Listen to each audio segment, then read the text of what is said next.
Hey fight fans, the UFC event in London has ended, and in this video we will show the most important moments that happened. How the Jolly Blond shut up the naysayers again and burst into tears after the victory. Why did the Swede come back at all?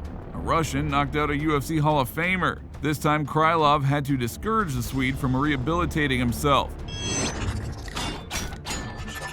Bully Curtis didn't even sweat. Now the Englishman will have a long rehabilitation, so watch the video to find out more.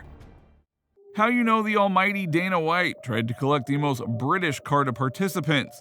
Naturally, there was a place for Paddy Pimblett, who is very popular. A guy with a funny haircut knows how to catch the hype. Although Paddy only had 2 fights in the UFC, his fights invariably hit the main card. This is facilitated by the bright style of Pimblett, a real British slayer.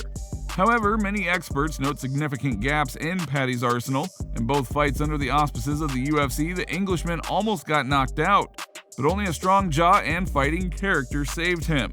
On the other hand, Pimblett is quite young and may well grow as an athlete. Today, another test awaited him. 27-year-old American Jordan Levitt going on a series of 2 victories. Warmed up by the crazy support of the stands, Pimblett went on the attack from the first seconds, capturing the center of the octagon. However, Levitt quickly found the antidote, dragging the Blonde into the fight. There, Jordan almost fell for a chokehold, but twice managed to beautifully throw the opponent. However, Paddy defended himself very calmly, and the American seemed to have taken control, but there was no sense in this. At the same time, Pimblett took the end of the round.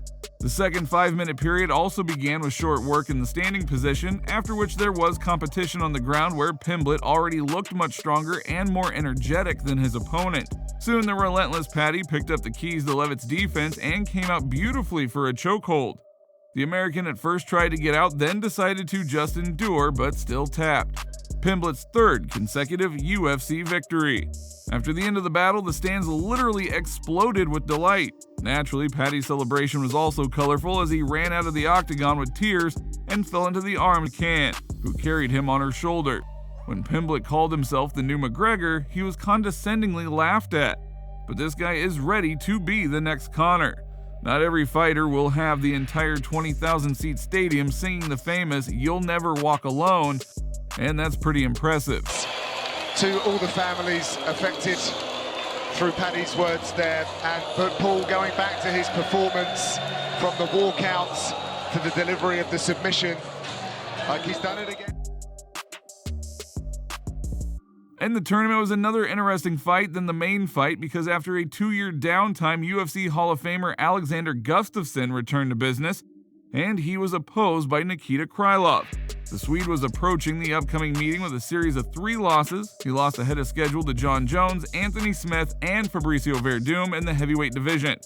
And Krylov has lost 3 of his last 4 fights. And yet Krylov, who was in relatively good shape, was considered the favorite. And Nikita began to justify the quotes from the first second. After a low kick, Shakhtar knocked down Gustafsson with a deuce and went for finishing moves. The Swede miraculously survived under this hail and, moreover, was able to fight back. But at the end of the first minute, Nikita again dropped Gustafsson with a left hook clinch. This time, Alex could not dodge Krylov's shock hail and lay in a deft defense. Looking at this, Mark Goddard stopped the fight. It was a very bright comeback performed by Krylov as he beat a UFC living legend. Why did Gustafsson even return to the octagon? Was the past 3 losses not enough for him? This time Krylov had to discourage the Swede from rehabilitating himself. And at the end of the video, the main fight of the evening, which ended unexpectedly for many fans, a duel between heavyweights Curtis Blaydes and Englishman Tom Aspinall.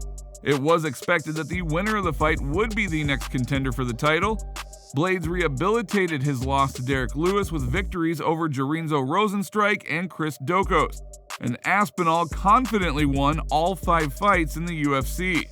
In this last fight, Tom ran over Alexander Volkov, and after the triumph, Tom copied Drago's tattoo on his back, for which the Russian was criticized that personifies evil.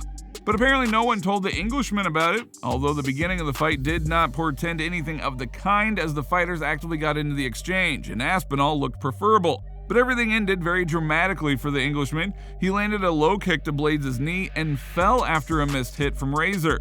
But the local fighter held on to his knee. Apparently, this is a consequence of an unsuccessful low kick and not a retaliatory strike from the American.